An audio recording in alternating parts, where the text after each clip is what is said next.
Hello, happy Friday. Welcome to another video edition of my newsletter, AI versus Marshy, where I recap the week's AI news with a bit of spice and twist and opinion, basically trying to filter the deluge of AI news that is out there.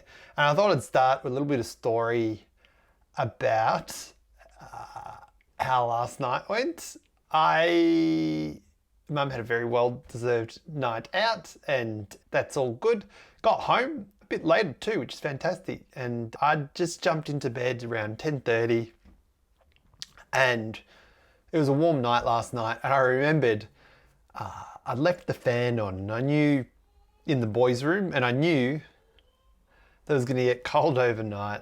And so I reluctantly got out of bed and snuck in to the bedroom like a stealth master, click on the fan. I saw a body turn and circled back and ran out of the room and closed the door. Red alert. The boys started screeching and there's teething going on and they needed feet. So like 2 hours later, so I slept in a little bit long this morning. Anyway, you don't need to hear my father stories. You want to hear my AI news. So lots to cover this week. I take a deeper look at context windows and why they're important. Dan from Every reviewed the Gemini Pro 1.5. I share a bit of hard data that we discovered from Bloomberry and a writer named Henley. And the impact of AI on freelancing jobs on Upwork. I didn't even know that data's available. It's really cool. And I talk a bit about my immersion in HR tech of late. Cool. So first thing I want to talk about is Gemini Pro 1.5. And so just to clarify things, Google released Bard and then they rebadged it to Gemini. And now you can buy a Pro edition, which is by all reports pretty good, Gemini Pro. I'm not talking about any of those. I'm talking about Gemini Pro 1.5. It's available free at the moment to developers only. And apparently it's pretty powerful. And the reason why is context windows. So the author, Dan, he talks about an example in his article, but essentially a context window is like this. It's all the reference points within a chunk that it can remember as it pertains to the chatbot's interactions with you. And generally, with what we've seen thus far, it's pretty good. Like it can read the play, reference things, but you'll notice if it's a longer conversation and gets more nuanced, it misses some of the details from earlier and sometimes bluffs or guesses. And I noticed this when I built my own GPT of the Start Marketing book. It'd fluff things, even though the book's 200 pages, 250 pages. It'd make stuff up. I'm like, no, don't do that into the GPT. Anyway, what makes Gemini Pro 1.5 so exciting is the normal context window sounds like it's at the moment 128,000 tokens. Gemini Pro 1.5 is 1.5 million tokens. So instead of referencing chunks and sort of, the bluffing, what it's understanding, it can zoom in and out with a really high level of detail. And I think if you're one of those, this is like nirvana for academic researchers because you collate your materials and there's a lot of them, and then being able to zoom in and out of research with an LLM would be incredible. Or if you're a personal knowledge management nerd like myself who has books, book highlights, articles, scriptings, images, landing pages, swipe files, being able to zoom in and all out of that I've curated would be really cool. And I see that as a use case not very far away from the future, just with the pace that all this stuff is going. And we're in our second year since ChatGPT launched.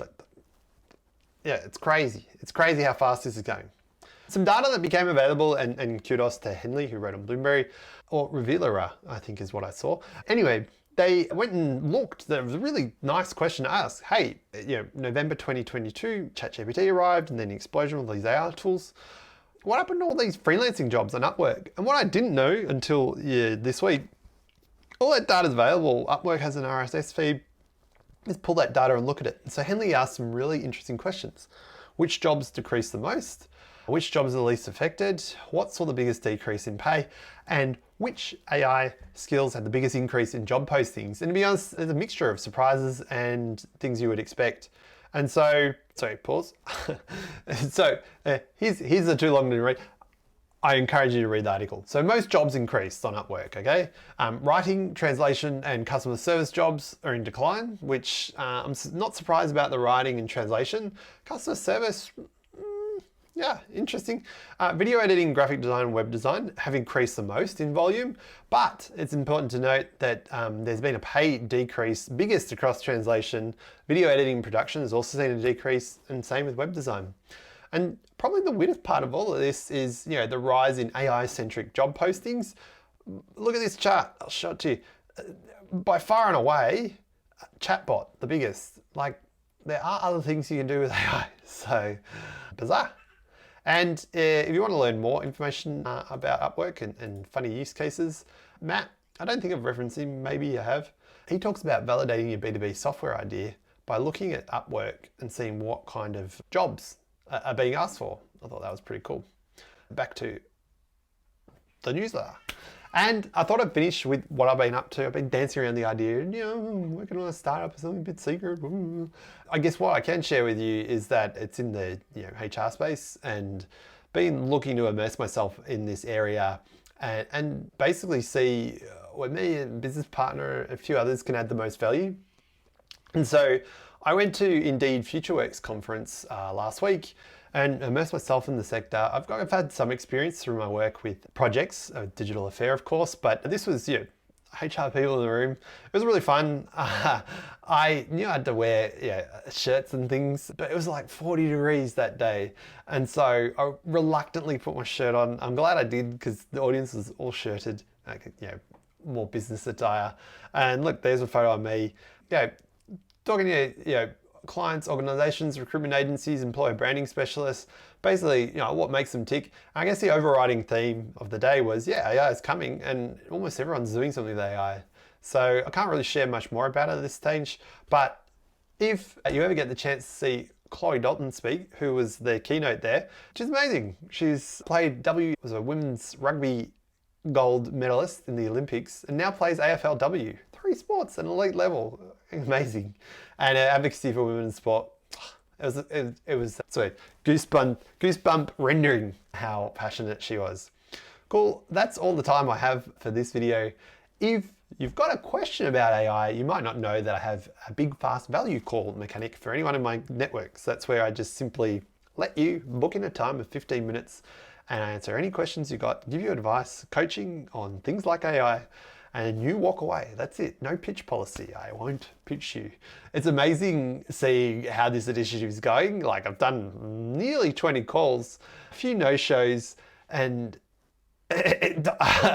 people like, I get all this, and I'm like, yeah, be my guest, and then walk away, and they're like, okay. So yeah, I'll keep doing it as long as it's tenable. Just big believer that good things will come.